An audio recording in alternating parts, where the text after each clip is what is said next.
السلام عليكم ورحمة الله تعالى وبركاته. أهلا وسهلا بكم من جديد في قناة مطبخ أم جنات.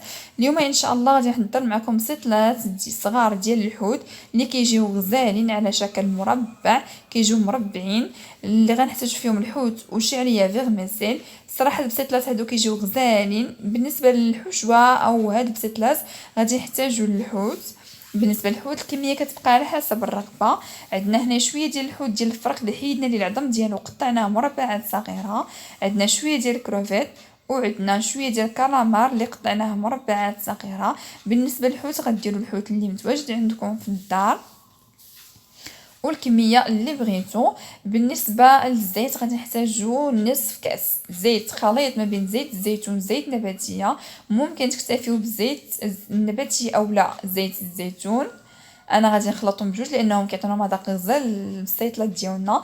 غنحتاجو نصف حامضه مصيره مقطعه مربعات صغيره، 3 فصوص ديال الثومه كبار اللي حكيناهم، معلقه كبيره خليط ما بين المعدنوس والقزبر، وعندنا معلقه كبيره ديال الطماطم مركزه. بالنسبه للعطريه غنحتاجو معلقه صغيره ديال السكينجبير، معلقه صغيره ديال الخرقوم، نصف معلقه ديال القرفه، معلقه صغيره ديال الكمون، معلقه صغيره ديال الملحه، وعندنا راس معلقه ديال الابزار. بالنسبه للابزار كيبقى على حسب الرغبه. وعندنا معلقه صغيره ديال التحميره، ممكن تضيفوا الهريسه الا بغيتو حتى هي كتعطيها مذاق غزال. انا غنستعمل هنا مرقه ديال البسله ديال الدار اللي سبق لي حطيت لكم الفيديو ديالها في القناه ديالي. بصراحه اللي كنحضروها بطريقه اللي هي سهله وبسيطه جدا وناجحه 100%. غادي نحتاجو الشعريه فيغميسيل كما كتشوفوا. عندنا هنايا جوج باكيات، كل باكيه فيها جوج لداخل صغار، يعني هاد الكميه هادي انا كافياني. غادي اول حاجه غنوضعوا هاد الشعريه هادي في واحد الاناء اللي غادي نفرغوا عليه الماء، يعني الطيب الماء سخون، وغادي نخليوها حتى ترطب مزيان. وغادي نمروا باش نحضروا الحشوه ديالنا اللي غادي نشرملوا فيها هاد الحوت هذا.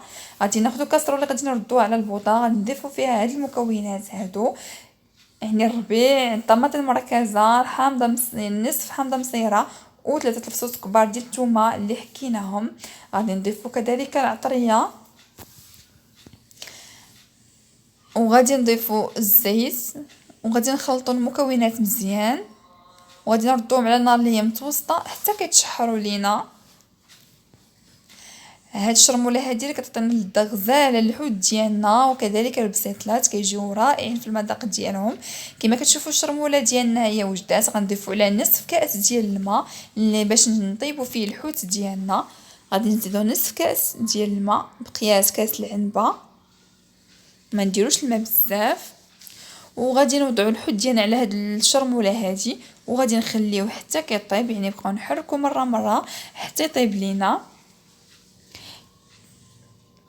كما كتشوفوا اخواتي انايا الكروفيت خليته صين، يعني ما قطعتوش لانه هو دغيا كيطيب مقارنه مع الحوت الاخر، يعني نخليوه هكا صين باش يلا يجينا مع الطياب ديال الحوت الاخر. هاد الحوت كله بصفه عامه بصراحه راه دغيا كيوجد معنا، ما كياخذش وقت بزاف ديال الطياب. كنبقاو نحركوا مره. بغيت نشير واحد الملاحظه بالنسبه لهاد الشرموله او هاد المرق هذا، يعني ما غنخليوش الشرموله ديالنا تشرب مزيان، غنخليو فيها شويه ديال المرق باش نديرو فيها الشعريه ديالنا باش حتى هي تشرب هذيك لاصوص وتجينا بنينه. كما كتشوفوا انا خليت فيها شويه ديال المرق، يعني ما نشفتهاش مزيان. غنضيفوا الشعريه ديالنا اللي رطبناها في الماء وصفيناها وقطعناها هكايا بالمقص باش تجينا صغيره ما تبقاش طويله. غادي نحركوا هاد المكونات هادو حتى كتشرب لنا الشعريه ديالنا ديك لاصوص، يعني نخليو واحد 2 دقائق هكاك حتى كتشرب لنا ديك لاصوص يعني وتنشف، ما يبقاش فيها المرق. من الاحسن هاد الحشوه هادي نشفوها مزيان ما يبقاش فيها المرق. كنستمروا في التحراك حتى كنشوفوا الشعريه ديالنا خدات اللوين ديالها، يعني شربت لينا هذيك لاصوص اللي كانت باقه. بالنسبه للبسيطلات هادو راه غزالين بصراحه في المذاق ديالهم، يعني غادي تجربوهم وغادي تشوفوا المذاق ديالهم راه رائع. والاهم في هادشي كامل انكم غتشوفوا معايا الطي ديال البسيطلات اللي كنطويهم هكا بطريقه سهله وبسيطه اللي ما بقاش بصراحه غتستغنيو عليها.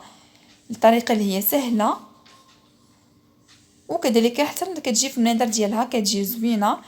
كما كتشوفوا اخواتي، ها هي يعني المرقه ديالنا نشفات اولا هكا الحشوه ديالنا يعني شربات هذيك لاصوص اللي كانت. دابا غادي نمروا غنطفيو عليها ونخليوها تبرد شويه، وغادي نمروا باش نحضروا المسيطلات ديالنا. يعني الحشوه وجدات، غادي نضيفوا عليها الزيتون الاخضر اللي قطعناه هكا مربعات صغيره. بغيتو تقطعوا دوائر قطعوا دوائر، انا كنفضل انه يكون هكا صغير. غادي نحاولوا ندخلوا هاد الزيتون مع هاد الحشوه هادي، يعني كنستعملوه يعني الشوكات، وكنبقاو ندخلوا الزيتون ديالنا حتى كيتجانسوا مع بعضياتهم باش ملي نهزو المكونات كاملين. غادي نمروا باش نشكلوا بسيطلات ديالنا.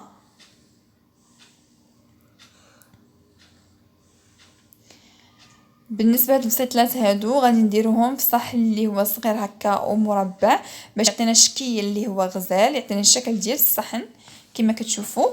اول حاجه غادي ندهنوه بالزيت، يعني نستعنوا بالزيت ندهنوا الصحن ديالنا. عاد غادي نوضعوا الورقه ديال البسطيله كما كتشوفوا، الورقه اللي راه هي غزاله. غادي ندهنوا، غادي نحاولوا هكا نضغطوا على بايدينا باش تاخذ لينا الشكل ديال الصحن، وغادي ندهنوها بالزيت النباتيه. ممكن تخدموا بالزبده، هي خصكم تذوبوا الزبده عاد تخدموا بها.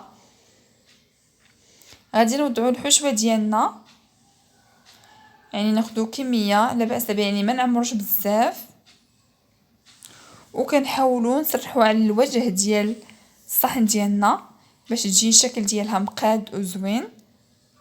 يعني كنعمروا الجوانب والقنيتات حتى هما باش يجينا الشكل ديالها مقاد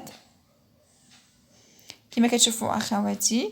كنحاولوا نقادوا للوجه ديالها، غنزيدوا واحد شويه،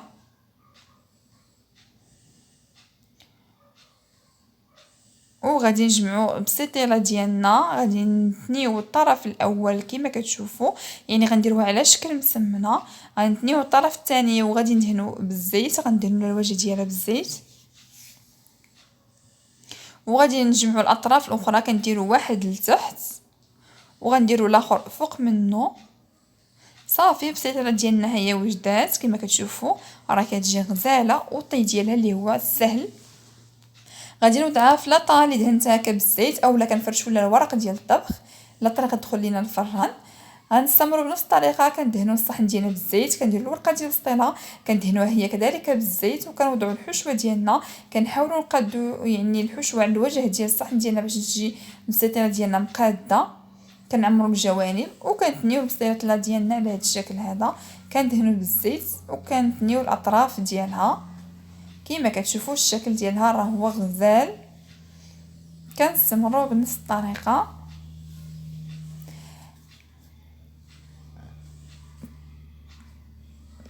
هاد البسيطلات هادو ممكن يعني نديروهم وغير نشمعوهم شويه في الفران، يعني ما نطيبوش بزاف، غير نشمعوهم ونوضعوهم في المجمد. نديروهم في شي بواطه اولا هكا في اكياس بلاستيكيه وكنوضعوهم في المجمد.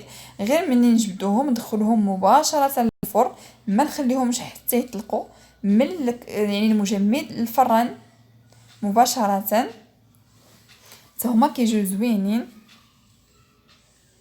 غادي نستمروا بنفس الطريقه حتى كنكملوا الحشوه اللي عندنا.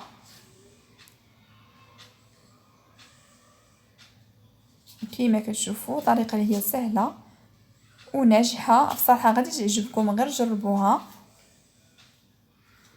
كما كتشوفوا البسيطيله ديالنا كيجيو زوينين وسهلين.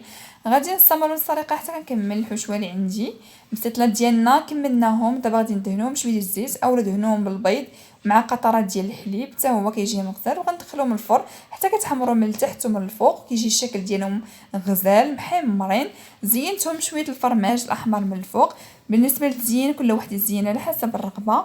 كما كتشوفوا راه كيوجيو محمرين مقرمشين. كتجي هاد الورقه هذه كتجي غزاله حتى اللوين ديالها راه كيجي زوين. هنا راه باقي سخان كما كتشوفوا كيجيو محمرين حتى من التحت. يعني هاد الوصفه هذه او هاد الطريقه هذه راه سهله للتحضير، هكا بسيطلات صغار كما كتشوفوا راه ما كيعذبوناش دغيا كنوجدوهم. غادي نمر باش نقسم لكم وحده تشوفوها كي كتجي من الداخل.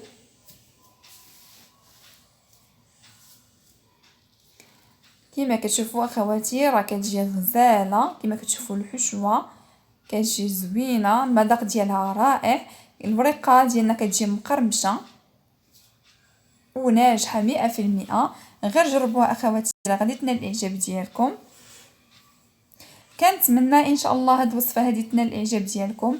الا عجبتكم اشتركوا في القناه، ديروا جيم الفيديو والضغط على الزر الاحمر وتفعيل الجرس باش يوصلكم جديد الوصفات. كنقول لكم شكرا.